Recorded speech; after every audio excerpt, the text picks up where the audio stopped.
And here it is, the video review for Leader Class Revenge of the Fallen Starscream. As you can see, he uses F-22 mode, and very nice too. He does have all the tattoos and such up on top. He only came with one missile, but that stores under the wing here, as you can see, and it just plugs in right there. We'll go ahead and take that off, but store under there. Very nice. He's got a very light, not for sale, just kind of etched onto him right here. Underneath, landing gear in the legs, and you can see the what will become his missile launcher stored under here. You can flip that forward to launch a missile from under there, but it's just there. So he's a little bit bulky on the bottom, but not so bad. I mean, if you look at him from the front, right here about is where the normal jet would leave off. So it's just a little bit extra bulk. It's really not too bad. And he doesn't have those giant hands sticking out the back like the Voyager did. So there's that as well. Just a real quick size comparison here. Here he is with Movie 1 Leader Prime, just to get an idea about how big he is. He's a pretty decent sized jet, very wide, but a nice good sized jet. If you want a quick comparison, even though he's not out yet, there's a quick look at him with Mind Wipe, just to give you an idea about how big Mind Wipe will be.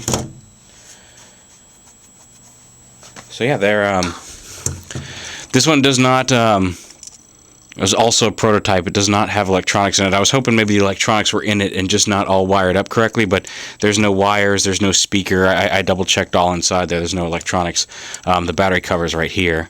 But there would be a button. There's a button right here with a Decepticon symbol on it that you'd push and it'll make jet noises. We saw the noises in a recent video, but it would just make a little whoosh noise when you push this button right here, and the cockpit would light up and these would light up.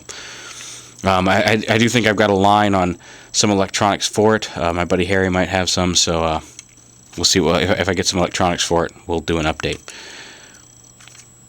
Transformation, you want to go ahead and, but I mean, and the colors are a lot nicer than some of the pictures made it look. It's a really nice gray color with the tattoos. It looks really nice. Go ahead and start by folding up the landing gear on the bottom. There's one on each leg, and then one right here. And then turn them upside down. Go ahead and first thing you want to do is pull this off. A lot of people ask why do you have to pull this off? Why can't it stay attached? And the reason is you have to pull this off because the pieces it attaches to are part of the legs. Each one is part of a piece that folds behind the calf of the leg. You have to pull it out, see, like that. And that's where it plugged in. So you have to detach it to transform him. And then just pull this leg up. They snap in pretty tight, so there you go. Get them up. I'll just get this out. And there's the leg assembly. You want to come back here and pick up this whole back piece like that and lift this up. And here are his arms stored right back here. I'm going to go ahead and just pop those up and out. And we'll bring those around. Now I want to come back around to the front here. And we want these little pieces in the middle here. You want to detach the wing from those like that. Pull this wing out like that. It's going to fold up. It's got a little spring. It's going to fold up automatically. Just let that fold up right up against the main body there. And again, pull this out. Pull it all the way out, and it'll fold up against the main body of the jet, just like that. Then you want to take these pieces right here and pull them up and kind of fold them around and in like that. You can see on how this is now kind of even with this, and this is set deep. You just kind of pull it out and then push it up and around in just like that. And flip these shoulder panels up here. And then you want to take the arms and pull them out to the side like this. And then what we're going to do is you take these black pieces, push them forward a little bit, and flip them up on each arm. Lift them up just a little bit, push it forward, and then lift it up. And then this whole piece comes up. Should come all the way up here. You're going to want to bring this piece right here, this tab, is going to connect into this shoulder piece, just like that. And again, bring it up, and then just snap that into place like that. Make sure these sit flat up against the chest, and there you go. Then you go ahead and take this piece right here, fold the tail fins flat, and fold that right up against his back like that. Actually, before you do that, you want to lift this up, and right here you want to lift this piece up right here, unattach it, fold that down, and you're going to come around and take this entire cockpit assembly and fold it down. That's going to reveal his head, and then this piece folds, this brown piece folds back up, comes forward, and locks into place just like that. And then you just bring the legs down and around. Let me back this up here a little bit to get a better view. And then you bring the arms down and flip out the hands and rotate the arms out. And same thing over here. Arm down, flip out the hand, flip out the two thumbs, rotate the arm. You can bend it. Here we go. And then you take this and kind of fold it up behind his head here. And then this piece folds right up against his back. And then you just take this part of the fin and flip it up. And then you got his back pretty much all assembled. Then down here on the leg, you want to flip this brown piece right here on the front. Flip that out. Flip the foot down. And then flip this black piece, the heel, up like that. And then do the same thing on this side, brown piece in the front. Flip the foot up. And then bring the heel back. This piece right here, as I mentioned earlier, is going to fold in. It's going to rotate and fold in to form the back of the calf there. Just like that, so you can see the piston there. And then the toes in the front, the outer toe spreads out just a little bit to give him his spread toes. And then you just kind of bend his legs back to give him the kind of chicken legs. And it's just a matter of getting him to stand up. And he actually stands pretty well once you get the legs in the right position. It's just a matter of getting them both in the same even position here.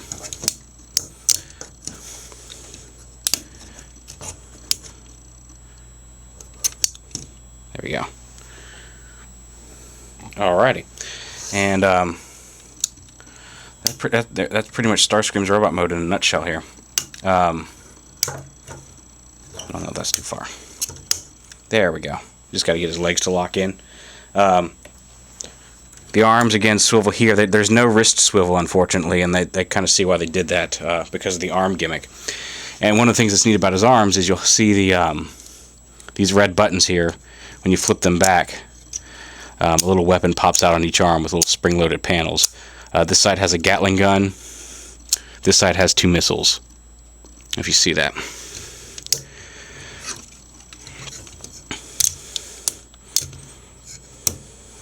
Come on, you. There we go. Keep moving his legs. He actually stands fairly well. It's just a matter of I keep putting pressure on his legs as I'm showing him off here, and it's messing him up. But he'll stand by himself quite well. It's just a matter of finding the right position for the legs. He does have the missile launcher, which, as I mentioned earlier, either hand, it does fit on either hand. You can fold it up, and there's a hole right on the back of his hand there that this just plugs into. You can plug it into this hand. You can plug it into this hand. Whichever arm you want to put it on.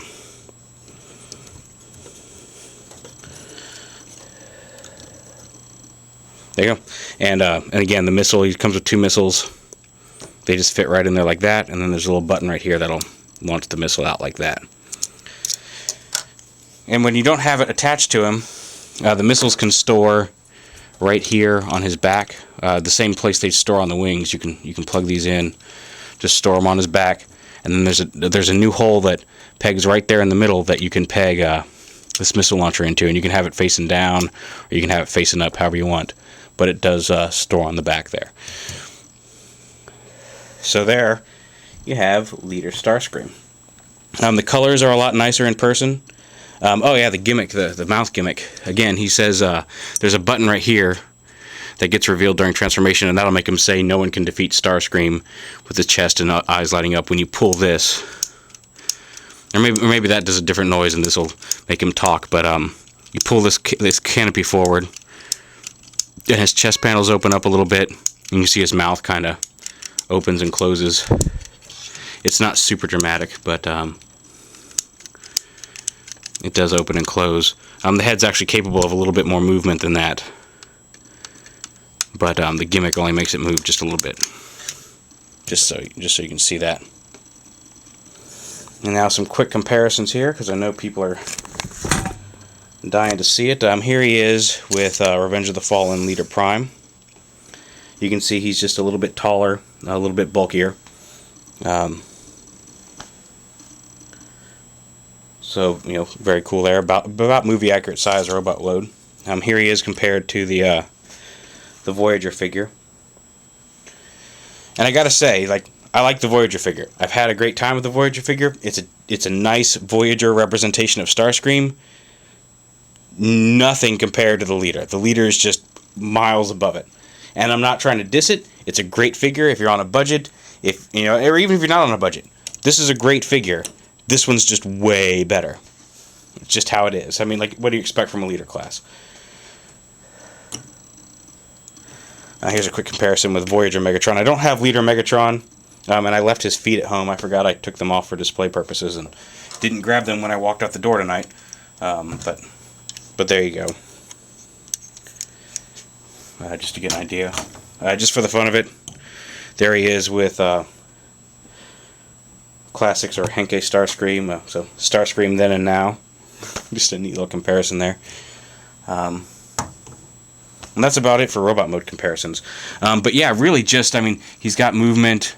You know, his arms can move this way because of the way the hinges work, which way these black hinges work, the way this hinge right here works. You can move them forward, you can pose him back, so he doesn't have to have that super wide gorilla stance. He can kind of lean, you know, hunch in a little bit there, which is really nice. They didn't have to work that posability in there, and yet they did. Just real clean all around. He doesn't have the boosters on his back. I know a lot of people were complaining about that, and sadly those are missing on the final version. But you can see, it looks really nice back here. It's really nice and not so much, you know, not super kibbly. I mean, you've got the fins, but those are coming up behind his back for the display, and the wing panels fold up right onto his back like that. There's some nice tech details on the back. Just an all-around nice figure. His fingers move together here, and then his thumbs are independently posable, or thumb and pinky, however you want to think of it. But his two exterior digits are capable of being posed independently. I agree with a lot of people who would have liked to have seen a wrist swivel here. I think that would have been cool too, but just the way this whole forearm's put together with this Gimmick, it would have been really, really hard to do.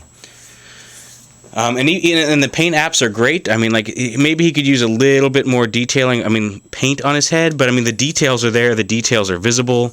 He's got some black and the red eyes and the gold around his mouth. Really nice figure. Some of the early pictures kind of washed out some of the details and made it not look quite as clean, but it's a really nice, detailed, good-looking figure, and I highly, highly recommend it. I'm very, very happy with it. And like I said, if I get the electronics, I'll do an update with Talking Starscream. But there you go, Transformers Revenge of the Fallen, Leader Class Starscream.